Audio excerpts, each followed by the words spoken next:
আসসালামু আলাইকুম এভরিওয়ান, কেমন আছেন সবাই? আশা করি সবাই অনেক বেশি ভালো আছেন। নতুন একটি ভিডিও নিয়ে আসছি, অনেকদিন পরে একটা ভিডিও নিয়ে আসলাম।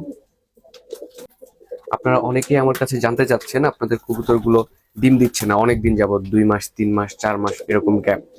যদি এরকম হয় তাহলে সবচেয়ে বেশি যে সম্ভাবনা যে সমস্যাটা হওয়ার তা হচ্ছে কবুতরের কৃমি হতে পারে। এই বিষয়টা একটু লক্ষ্য রাখতে হবে। কবুতরটা ধরে দেখবেন যে শুকায় গেছে কিনা, ওদের ড্রপিং কৃমির মতো চিকন হচ্ছে কিনা।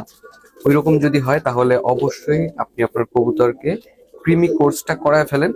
তারপরে যে মাল্টিভিটামিন গুলো পাওয়া যায় বিভিন্ন ব্র্যান্ডের, রেনা ডাব্লিউএইচ, আরো বিভিন্ন ধরনের মেডিসিন পাওয়া যায়, যেগুলো আপনি আপনার কবুতরকে খাওয়াতে পারেন। টানা 7 দিন খাওয়াবেন ক্রিমি কোর্স করানোর পরে।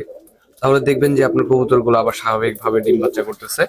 এই কবুতরটা দেখানোর উদ্দেশ্য হচ্ছে, এই কবুতরের ক্ষেত্রে আমার সেম সমস্যা হয়েছে, যার কারণে আমি এই কবুতরটা দেখাচ্ছি আপনাদের।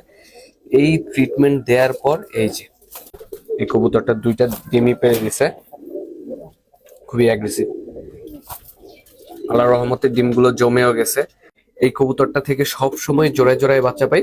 আশা করি এইবারও আমি এই কবুতর থেকে জোড়া বাচ্চা পাবো। সবাই দোয়া করবেন। আজকে এ পর্যন্তই, টাটা।